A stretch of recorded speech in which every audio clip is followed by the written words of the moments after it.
Hello friends, welcome back to.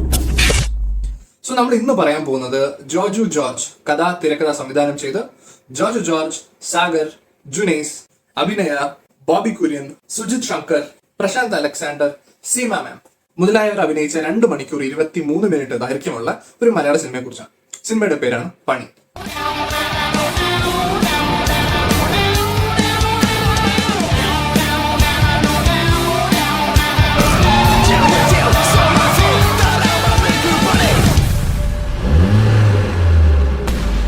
നല്ല ഓട്ടങ്ങള കുറച്ചുകൂടി കുടിപ്പിക്കണം.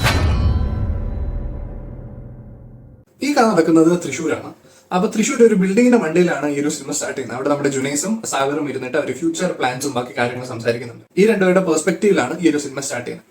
പിന്നെ അവിടുന്ന് പതുക്കെ ഫോക്കസ് മാറിയിട്ട് ഗിരി, അതായത് ഈ സിനിമയുടെ നായകൻ ജോജു ജോർജ് ചെയ്യുന്ന ക്യാരക്ടറിന്റെ പേരാണ് ഗിരി. അപ്പൊ ഗിരിയുടെ ഭാര്യ, കസിൻസ്, ബ്രദേഴ്സ്, സിസ്റ്റർ, അവരൊരു ഫാമിലി, ഒരു ഫ്രണ്ട്ഷിപ്പ് എന്നുള്ള രീതിയിലാണ് ഈ ഒരു സിനിമ പോകുന്നത്.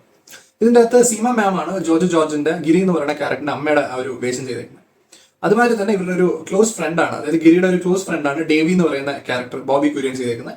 പുള്ളിക്കാരൻ അവിടുത്തെ ഒരു ഡോൺ ആണ്. ഒരുപാട് എന്താ പറയാ, വലിയൊരു ഗ്യാങ് ആണ്. ഒരു ലൈക്ക് തൃശ്ശൂർ മൊത്തം കൺട്രോൾ ചെയ്യുന്ന ഈ പുള്ളിക്കാരനാണ്, ഡേവിയാണ് കൺട്രോൾ ചെയ്യുന്നത്. പിന്നെ ബാക്കി എല്ലാവരും ഇതിന്റെ കൂടെ ഉണ്ടെന്നാണ്. ഇവര് ബിസിനസ്സും, കൺസ്ട്രക്ഷൻ ബിസിനസ്, അങ്ങനെയുള്ള കുറെ ബിസിനസ്സും ബാക്കി കാര്യങ്ങളൊക്കെ ആയിട്ട് പോകുന്ന ആൾക്കാരാണ്. അപ്പൊ ഇവരുടെ ജീവിതത്തില് സാഗർ, ജുനൈസ് ഒരു രീതിയിൽ കടന്നു വരികയാണ് ചെയ്യുന്നത്. അത് കഴിഞ്ഞിട്ട് ഇവര് തമ്മിൽ എന്ത് സംഭവിക്കുന്നു, ആരെങ്കിലും പണി അങ്ങോട്ട് കൊടുക്കുന്നുണ്ടോ ഇല്ലയോ, അങ്ങനെയൊക്കെയുള്ള രീതിയിലാണ് ഈ ഒരു സിനിമ പോകുന്നത്. പണി അഥവാ കൊട്ടേഷൻ എന്ന് പറയുന്ന ഒരു രീതിയിലാണ് ഈ ഒരു സിനിമ സ്റ്റാർട്ട് ചെയ്യുന്നത്. ആ ഒരു ബേസിസിൽ തന്നെയാണ് പോകുന്നത്. പക്ഷെ എന്റെ കൂടുതൽ ക്ലാരിറ്റി എന്താണ്, എങ്ങനെയാണെന്നുള്ള കാര്യങ്ങളൊന്നും ഞാൻ പറയുന്നില്ല. പറഞ്ഞു കഴിഞ്ഞാൽ പിന്നെ നിങ്ങൾക്ക് ഈ ഒരു സിനിമ കണ്ട് എൻജോയ് ചെയ്യാൻ പറ്റില്ല എന്നുള്ളതുകൊണ്ട്. ഈ സിനിമയുടെ സ്റ്റോറി എനിക്ക് ഭയങ്കര ഇഷ്ടപ്പെട്ടു. നല്ല സ്കോപ്പുള്ള, ഗംഭീരമായിട്ട് പ്രസന്റ് ചെയ്യാനുള്ള ഒരു സ്കോപ്പുള്ള ഒരു കഥയും അതിന് പറ്റിയ ക്യാരക്ടേഴ്സുമാണ് ഈ ഒരു സിനിമയ്ക്കുള്ളത്. പക്ഷെ എന്തോ എനിക്ക് അത്രയ്ക്ക് ഒരു സാറ്റിസ്ഫാക്ഷൻ ഈ ഒരു സിനിമ കണ്ടിട്ട് കിട്ടിയില്ല എന്നുള്ളതാണ്. നല്ലൊരു ഐഡിയ ആയിരുന്നു, അതിന്റെ എക്സിക്യൂഷൻ അത്രയ്ക്ക് നന്നായില്ല എന്ന് എനിക്ക് തോന്നുന്നുണ്ട്. ഇതിന്റെ അകത്ത് മെയിൻ ക്യാരക്ടേഴ്സ് ചെയ്തിട്ടുള്ള നമ്മുടെ ഗിരി, അതുപോലെ തന്നെ ഭാര്യയായിട്ട് വന്നിട്ടുള്ള അഭിനയ, അതുപോലെ തന്നെ ബോബി കുര്യൻ ചെയ്ത ആ ഒരു ഡേവി എന്ന് പറയുന്ന ക്യാരക്ടർ, പിന്നെ അങ്ങനെയുള്ള കുറച്ച് ക്യാരക്ടേഴ്സ് ആണ് മെയിൻ ആയിട്ടുള്ള. ബാക്കിയെല്ലാം ചെറിയ ചെറിയ ക്യാരക്ടേഴ്സ് ആണ്. ഞാൻ ഇതിൽ ഏറ്റവും കൂടുതൽ പ്രതീക്ഷിക്കാത്ത രീതിയിൽ ഞാൻ കണ്ട ഒരു കാര്യം എന്താണെന്ന് വെച്ചാൽ, ഈ ഒരു കുറച്ച് മെയിൻ ക്യാരക്ടേഴ്സ് വെച്ച് ബാക്കി ഒരുവിധം എല്ലാവരും നന്നായിട്ട് അഭിനയിച്ചിട്ടുണ്ട്. ഈ മെയിൻ ക്യാരക്ടേഴ്സ് അവരൊരു ക്യാരക്ടർ എന്ന് പറയുന്ന ഒരു ക്യാരക്ടറിസ്റ്റിക്സ് അല്ലെങ്കിൽ ബിഹേവിയർ എന്ന് പറയുന്ന സാധനത്തിൽ നിന്ന് ഇടയ്ക്കിടയ്ക്ക് ഷിഫ്റ്റ് ആവുന്നതുമായി തോന്നിയിട്ടുണ്ടായിരുന്നു. അവർ ഇന്ന ആൾ ഇങ്ങനെയാണ് എന്നുള്ള നമുക്കൊരു തോന്നൽ വന്നിട്ട് കുറച്ച് കഴിയുമ്പോൾ ഈ ആൾ ഇങ്ങനെ അല്ലല്ലോ എന്നുള്ള തോട്ടൊക്കെ നമുക്ക് വരുന്ന പോലെ എനിക്ക് തോന്നിയിട്ടുണ്ടായിരുന്നു. ചില സീൻസ് നമുക്ക് ഭയങ്കര കൺവിൻസിംഗ് ആയിട്ട് ഗംഭീരം എന്ന് തോന്നുന്ന ഒരുപാട് സീൻസ് ഉണ്ടായിരുന്നു. ജോജുവിന്റെ ആണെങ്കിലും ശരി, ഡേവി അതായത് ബോബി ക്യൂരൻ ചെയ്യുന്ന ഒരു റോൾ ആണെങ്കിലും ശരി, അതുപോലെ അഭിനയുടെ ചില സീൻസ് ഒക്കെ തന്നെ അഭിനയം ഗംഭീരമായിട്ട് വന്നിട്ടുണ്ട്. പക്ഷെ ചില സ്ഥലങ്ങളിൽ അത് അത്ര പ്രോപ്പർ അല്ലാത്ത മാതിരി, അതായത് ഇത് നമുക്ക് സിനിമയാണ് എന്ന് തോന്നുന്ന രീതിയിലുള്ള, എവിഡന്റ് ആയിട്ട് തോന്നുന്ന രീതിയിൽ ഒട്ടും ഒരു കണക്ഷൻ കിട്ടാതെ പോലെ ആ ഒരു ക്യാരക്ടേഴ്സ് ബിഹേവ് ചെയ്യുന്ന മാതിരി തോന്നിയിട്ടുണ്ട്. ഗംഭീരമായ ഒരുപാട് സീൻസ് ഉണ്ട്, ഒരുപാട് സീക്വൻസസ് ഉണ്ട്. കണ്ട് എൻജോയ് ചെയ്യാനും അത് ഗംഭീരമെന്ന് നമുക്ക് പറയാനും തോന്നുന്ന രീതിയിലുള്ള ഗംഭീരമായ പെർഫോമൻസസ് ഉണ്ടെങ്കിലും ഇതിന്റെ അകത്ത് ചില സ്ഥലങ്ങളിൽ നമുക്ക് ഒരു ക്യാരക്ടറിൽ നിന്ന് അവർ പുറത്തോട്ട് പോകുന്ന മാതിരി തോന്നിയിട്ടുണ്ടായിരുന്നു. ഈ ഒരു സിനിമ 100 എന്നുള്ള ഒരു രീതിയിൽ 100% ഒരു എന്ന് പറയുന്ന ഒരു രീതിയിൽ എടുക്കുന്നുണ്ടെങ്കിൽ അതിന്റെ ഒരു 5 to 10% ഇവർ ഒരു ക്യാരക്ടറിൽ നിൽക്കാതെ പുറത്ത് വന്നത് മാതിരി തോന്നിയിട്ടുണ്ടായിരുന്നു. അതുപോലെ തന്നെ ഇതിന്റെ സ്റ്റോറിയുടെ തന്നെ ഒരു മെയിൻ ഇൻസിഡന്റ് ഉണ്ട്. അത് കഴിഞ്ഞിട്ടാണ് പല കാര്യങ്ങളും സംഭവിക്കുന്നത്. അപ്പൊ ആ ഒരു ഇൻസിഡന്റിലോട്ട് പോകുന്നതിന്റെ കാരണം, ആ ഒരു ഇൻസിഡന്റ് എന്തുകൊണ്ട് അവർ അങ്ങനെ ചെയ്യുന്നു എന്നൊക്കെയുള്ള, അല്ലെങ്കിൽ ഇന്ന കാര്യങ്ങൾ ചെയ്തുകൂടായിരുന്നു, ചെയ്തിരുന്നെങ്കിൽ ഇന്ന പ്രശ്നം വരില്ലായിരുന്നു എന്നൊക്കെയുള്ള ഒരു ബേസിക് ഒരു തോട്ട്, അല്ലെങ്കിൽ അങ്ങനെയുള്ള കാര്യങ്ങൾ കാണുന്ന ഒരു ഓഡിയൻസ് എന്നുള്ള രീതിയിൽ നമുക്ക് ഡൗട്ട് വരും. ഇന്ന കാര്യം ചെയ്താൽ മതിയായിരുന്നല്ലോ, അല്ലെങ്കിൽ ഇന്ന രീതിയിൽ അവർക്ക് ചെയ്തുകൂടായിരുന്നു എന്നൊക്കെ തോന്നുന്ന കുറെ കാര്യങ്ങളുണ്ട്. അപ്പൊ അങ്ങനെയുള്ള കാര്യങ്ങൾ ഇല്ലാത്തതുകൊണ്ട് തന്നെ ഒരു സിമ്പിൾ ഒരു സംഭവം അവരെന്തിനാണ് ഇത്രയും കോംപ്ലിക്കേറ്റഡ് ആക്കുന്നത്, കുറച്ച് സിമ്പിൾ ആയിട്ട് ചെയ്യാൻ പറ്റുന്ന ഒരു കാര്യമായിരുന്നല്ലോ എന്നൊക്കെ തോന്നുന്നത്. അതുപോലെ കുറെ കാര്യങ്ങളുണ്ട്.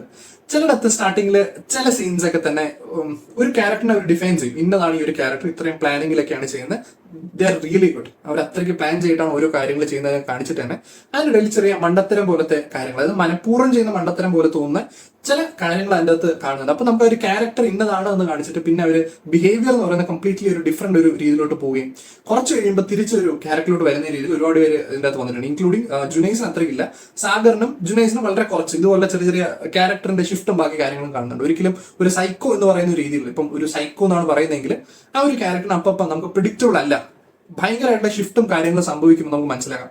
പക്ഷേ സൈക്കോ അല്ല, ഒരു നോർമൽ പേഴ്സൺ എന്നുള്ള രീതിയിൽ കാണിക്കുമ്പോൾ അവരുടെ ക്യാരക്ടർ അല്ലെങ്കിൽ ബിഹേവിയറിൽ വരുന്ന ചേഞ്ചസിന് ഒരു റീസൺ ഉണ്ടായിരിക്കണം. അത്രയും ഒരു സോളിഡ് റീസൺ ഇല്ലാതെ ഈ വരുന്ന ചേഞ്ചസ് അല്ലെങ്കിൽ അങ്ങനെ കുറെ കാര്യങ്ങളുണ്ട്. അത് കാരണം നമുക്ക് ഈ ഒരു ക്യാരക്ടർ ഒരിക്കലും ഒരു കൺവിൻസിങ് എന്നൊരു രീതിയിലേക്ക് വരില്ല. നമുക്ക് ഇങ്ങനെ ഒരാളുണ്ടെന്ന് അല്ലെങ്കിൽ ഇങ്ങനെ ഒരു സ്ഥലത്ത് ഇരിക്കാൻ നടക്കുന്നു എന്നുള്ളൊരു തോന്നൽ ക്രിയേറ്റ് ചെയ്യാന്നുള്ളതാണ്. പക്ഷെ അത് മിക്കയിടത്തും വന്നിട്ടില്ല. പക്ഷെ ചില സീൻസ് നോക്കുമ്പോൾ ഗംഭീരമായ പെർഫോമൻസ് ഉണ്ട് എന്ന് പറയാനും പറ്റുന്നുണ്ട്. ഇതിൻ്റെ അകത്തുള്ള ജോജോ ജോർജിന്റെ ഒരു ഇൻട്രൊഡക്ഷൻ സീൻ തന്നെ ഉണ്ട്. അവിടെ തന്നെ നമുക്ക് ഇത് എന്തോ ഇറ്റ്സ് നോട്ട് റൈറ്റ് എന്നൊരു തോന്നൽ വരുന്നുണ്ടായിരുന്നു. എന്തോ അങ്ങോട്ട് ശരിയല്ലല്ലോ, ഇന്നയാൾ ഇങ്ങനെയാണെങ്കിൽ എന്നൊക്കെയുള്ള ചില ക്വസ്റ്റ്യൻസ് അവിടെ തന്നെ വരുന്നുണ്ടായിരുന്നു. അപ്പൊ തന്നെ ഒരു പോപ്പപ്പ് ഒരു പരിപാടി വരുന്നുണ്ടായിരുന്നു. പിന്നെ ഈ ഗിരി എന്ന് പറയുന്ന ക്യാരക്ടറും ഡേവി എന്ന് പറയുന്ന ഒരു ക്യാരക്ടറും നമ്മളെ കോൺവെർസേഷനിലൊക്കെ തന്നെ എന്തോ ഒരു സിങ്ക് ഇല്ലാത്ത പോലെയൊക്കെ നമുക്ക് തോന്നിയിട്ടുണ്ടായിരുന്നു സ്റ്റാർട്ടിങ്ങിൽ. പക്ഷെ നമുക്ക് സ്റ്റാർട്ടിങ് സീനിൽ ചെറിയൊരു ഒരു തോന്നുമെങ്കിലും കുറച്ച് കഴിയുമ്പോൾ ബിഹേവിയറിൽ നേരത്തെ നടന്ന സീനിൽ നമുക്ക് ഒരു ബന്ധമില്ലാത്ത പോലുള്ള ആറ്റിറ്റ്യൂഡും സംസാര രീതികളൊക്കെ വരുന്നുണ്ട്. അപ്പോഴാണ് നമുക്ക് ഇത് ഇങ്ങനെ ഇന്ന ക്യാരക്ടർ ഇങ്ങനെയാണ് എന്ന് ഡിഫൈൻ ചെയ്യാനായിട്ട് അവർക്ക് പറ്റിയിട്ടില്ല. അതുകൊണ്ട് തന്നെ നമുക്ക് അതങ്ങോട്ട് കണക്ട് ആയില്ല എന്നുള്ളതാണ്. എനിക്ക് ഏറ്റവും കൂടുതൽ ഈ സിനിമയിൽ എനിക്ക് ഇഷ്ടപ്പെട്ട ഒരു ക്യാരക്ടറാണ് സുനി എന്ന് പറയുന്ന ഒരു ക്യാരക്ടർ. സുനിൽ കുമാർ എന്ന് പറയുന്ന ഒരു ക്യാരക്ടർ ചെയ്തൊരു ചേട്ടൻ. എനിക്ക് പുള്ളി എന്റെ പേര് നോക്കിയിട്ട് കിട്ടിയില്ല. നിങ്ങൾക്ക് ആർക്കെങ്കിലും അറിയെങ്കിൽ താഴെ കോമന്റ്. ഗംഭീരം. ആ ഒരു ക്യാരക്ടർ വാസ് അമേസിങ്. അതായത് ആ ഒരു ഗുണ്ട എന്നൊക്കെ പറയുന്ന ഒരു ആറ്റിറ്റ്യൂഡ്, ഒരു സംഭവമുണ്ട്. അത് സ്റ്റാർട്ടിങ് തൊട്ട് എൻഡിങ് വരെ ആ ഒരു ക്യാരക്ടർ മെയിൻറ്റെയിൻ ചെയ്ത ഒരു ടെൻഷൻ ഉണ്ട്.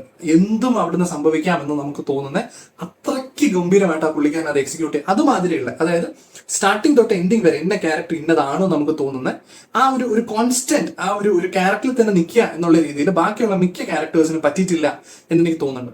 അതുപോലെ ഒരു കാര്യമാണ് അഭിനയം. അപ്പം പുള്ളിക്കാരിക്ക് കേൾക്കാനോ സംസാരിക്കാനോ ബുദ്ധിമുട്ടുണ്ട്. പുള്ളിക്കാരിക്ക് അത് പറ്റില്ല. പുള്ളിക്കാരിയാണ് ഇതൊരു മെയിൻ റോൾ ചെയ്തേക്കുന്നത്. പക്ഷെ അവിടെ നമുക്ക് ലിപ് സിങ്ക് ഒന്നും അത്രയ്ക്ക് പ്രോപ്പർ ആയിട്ടില്ല. ഇപ്പൊ ആസ് എൻ ഓഡിയൻസ് നമുക്ക് ഇതിനെക്കുറിച്ച് അറിയില്ല. അതായത് ഈ പുള്ളിക്കാരി ഇങ്ങനെ പ്രശ്നം ഉണ്ടെന്ന് അറിയാൻ നമ്മൾ കാണുമ്പോൾ ഒബ്വിയസ്ലി നമ്മൾ പറയും ഇന്ന കാര്യങ്ങൾ അത് പ്രോപ്പർ അല്ല, അതുകൊണ്ട് ശരിയായിട്ടില്ല എന്ന് നമുക്ക് തോന്നും. പക്ഷെ ഇന്നൊരു പ്രശ്നം ആ പുള്ളിക്കാരിക്ക് ഉണ്ട്. പക്ഷെ അത് വെച്ചിട്ടാണ് ഇത്രയും ഗംഭീരമായിട്ട് അഭിനയിച്ചിട്ടുണ്ടോ എന്ന് പറയും. നമുക്ക് ഒബ്വിയസ്ലി നമ്മൾ ഗംഭീരമാണെന്ന് പറഞ്ഞേ പറ്റും. നമ്മളത് എന്താ പറയുക, കൈതട്ടേണ്ട കാര്യം തന്നെയാണ്. ഈ ഒരു ലിമിറ്റേഷൻ ഉണ്ടായിട്ടും പുള്ളിക്കാരി ഇത്രയും നന്നായിട്ട് പെർഫോം ചെയ്തു എന്നുള്ളത്. പക്ഷേ ഒരാൾ ചിലപ്പം ഇതിനെക്കുറിച്ച് അറിഞ്ഞുകൂടാത്ത ഒരാൾ കാണുമ്പോഴത്തേനും അതിലുള്ള മിസ്റ്റേക്സ് എടുത്തറിയും. ഡബിങ്ങിലാണെങ്കിലും ലിപ്സിംഗ് ആണെങ്കിലും ശരി, ചെറിയ ആക്ഷൻസ് ആണെങ്കിലും ശരി.